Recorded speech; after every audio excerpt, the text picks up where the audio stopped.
Hello student, তোমরা যারা ক্যালকাটা ইউনিভার্সিটির আন্ডারে সেমিস্টার 4-এর ছাত্রছাত্রী আছো এবং তোমাদের শিক্ষাবিজ্ঞান সাবজেক্টটা পাস কোর্সে আছে, তোমাদের জন্য আজকের ক্লাসটা খুবই গুরুত্বপূর্ণ।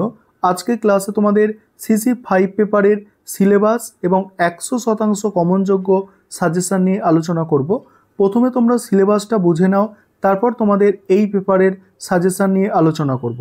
তোমাদের পেপারটার নাম হচ্ছে হিস্ট্রি অফ এডুকেশান। এখানে 3টে ইউনিট টোটাল আছে। প্রথম ইউনিটটা পড়তে হচ্ছে প্রাচীন ও মধ্যযুগে ভারতের শিক্ষা। প্রাচীন ও মধ্যযুগে ভারতের শিক্ষা, সেখানে যে টপিকগুলো আছে দেখো, বৈদিক যুগের শিক্ষার মূল বৈশিষ্ট্য, ব্রাহ্মণ্য শিক্ষার মূল বৈশিষ্ট্য, বৌদ্ধ শিক্ষার মূল বৈশিষ্ট্য এবং ইসলামিক শিক্ষার মূল বৈশিষ্ট্য। এবার দ্বিতীয় ইউনিট হচ্ছে স্বাধীনতার পূর্বে ভারতের শিক্ষা। ঠিক আছে, স্বাধীনতার আগে ভারতের শিক্ষা, সেখানে কি কি পড়তে হচ্ছে? সেখানে পড়তে হচ্ছে শ্রীরামপুর ত্রয়ী ও শিক্ষাক্ষেত্রে তাদের অবদান। তারপরে চার্টার আইন অর্থাৎ চার্টার অ্যাক্ট, প্রাচ্য পাশ্চাত্য বিতর্ক, মেকলে মিনিট, বেন্টিং প্রস্তাব, তারপরে আছে দেখো অ্যাডামসের রিপোর্ট, উডের ডিসপ্যাচ, কার্জানের নীতি, মৌলিক শিক্ষা, তারপর হান্টার ও স্যাডলার কমিশন। এবারে আছে দেখো ইউনিট 3 নম্বর ইউনিট হচ্ছে স্বাধীনতার পরে শিক্ষা, স্বাধীনতার পরে ভারতের শিক্ষা। এখানে কি কি পড়তে হচ্ছে? রাধাকৃষ্ণন কমিশন এর উদ্দেশ্য, গ্রামীণ বিশ্ববিদ্যালয় পড়তে হবে, মুদালিয়ার কমিশনের উদ্দেশ্য গঠন। নেক্সট হচ্ছে তোমাদের আছে কোঠারি কমিশনের উদ্দেশ্য গঠন ও প্রাথমিক ও মাধ্যমিক শিক্ষার পাঠ্যক্রম। তারপর NEP, ঠিক আছে, জাতীয় শিক্ষানীতির মূল দিক, সেখানে 1986, 1992 এবং 2020, এই হচ্ছে তোমাদের টোটাল সিলেবাস।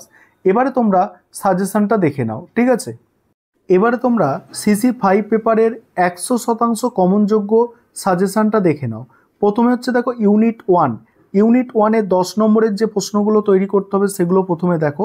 তারও আগে একটা বিষয় তোমাদের বলার আছে, তোমাদের জন্য অনলাইন কোচিং ক্লাস চলছে।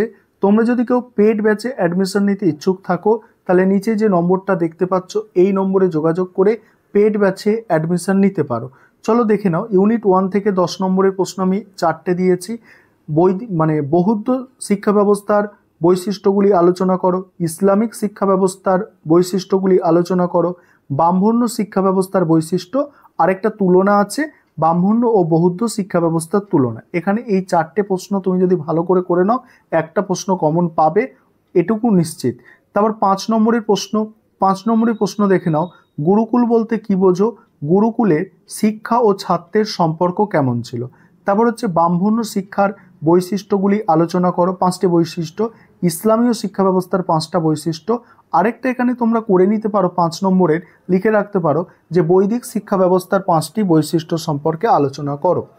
এবারে 2 নম্বর ইউনিটটা দেখো। 2 নম্বর ইউনিট 10 নম্বরের প্রশ্ন প্রথমে দেখে নাও। 10 নম্বরের প্রশ্ন 2 নম্বর ইউনিট থেকে।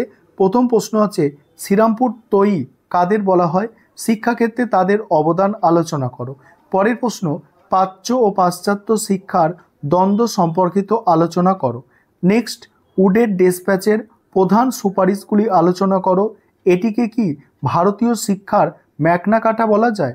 নেক্সট হচ্ছে হান্টার কমিশনে মাধ্যমিক শিক্ষা বিষয়ক সুপারিশগুলি উল্লেখ করো। পরের প্রশ্ন দেখো, স্যাডলার কমিশন কেন গঠিত হয়েছিল? বিশ্ববিদ্যালয় শিক্ষা কমিশনের সুপারিশগুলির তাৎপর্য আলোচনা করো। এবারে 5 নম্বরের প্রশ্ন দেখো, এখান থেকে 1813 সনদ আইন এর ঐতিহাসিক তাৎপর্য লেখো। দ্বিতীয় প্রশ্ন আছে অ্যাডামের 3য় রিপোর্টের সুপারিশগুলি লেখো। পরের প্রশ্ন আছে দেশজ শিক্ষা সম্পর্কে অ্যাডামের রিপোর্টের গুরুত্ব আলোচনা করো। নেক্সট, মাধ্যমিক শিক্ষা সম্পর্কে লর্ড কার্জনের সুপারিশগুলি আলোচনা করো। নেক্সট, প্রাথমিক শিক্ষা বিষয়ে লর্ড কার্জনের শিক্ষানীতির সুপারিশগুলি লেখো। নেক্সট আছে ভারতে পাশ্চাত্য শিক্ষা প্রবর্তনের পক্ষে মেকলের যে যুক্তিগুলি দিয়েছেন সেগুলি লেখো। এবার শেষ যে ইউনিট 3 নম্বর ইউনিট থেকে তোমরা যে প্রশ্ন তৈরি করবে দেখে নাও। 10 নম্বরের প্রশ্ন দেখো। প্রথম প্রশ্ন সাম্যের জন্য শিক্ষা বিষয়ে জাতীয় শিক্ষানীতি 1986 সুপারিশ আলোচনা করো। নেক্সট আছে রাধাকৃষ্ণন কমিশনে গ্রামীণ বিশ্ববিদ্যালয় সংক্রান্ত সুপারিশগুলি আলোচনা করো। নেক্সট, মুদালিয়ার কমিশন প্রস্তাবিত শিক্ষার 7টি প্রবাহ সম্পর্কে লেখো। নেক্সট, কোঠারি কমিশনের প্রাথমিক শিক্ষা বিষয়ক সুপারিশগুলি বিশ্লেষণ করো। নেক্সট হচ্ছে জাতীয় শিক্ষানীতি 2020 এর সুপারিশগুলি লেখো। এবার 5 নম্বরের প্রশ্ন দেখো। 5 নম্বরের প্রশ্ন, প্রাথমিক শিক্ষা বিষয়ে কোঠারি কমিশনের সুপারিশগুলি লেখো। নেক্সট, কোঠারি কমিশনের সুপারিশ অনুযায়ী মাধ্যমিক স্তরের পাঠ্যক্রম লেখো। নেক্সট, মুদালিয়া কমিশনের প্রস্তাবিত শিক্ষার 7টি প্রবাহ সম্পর্কে লেখো। নেক্সট, বুনিয়াদী শিক্ষার যে কোনো 5টি বৈশিষ্ট্য লেখো। পরের প্রশ্ন অর্থাৎ শেষ প্রশ্ন, গ্রামীণ বিশ্ববিদ্যালয় সম্পর্কিত রাধাকৃষ্ণন কমিশনের সুপারিশগুলি উল্লেখ করো। এই ছিল তোমাদের CC5 পেপারের 100% কমনযোগ্য সাজেশন।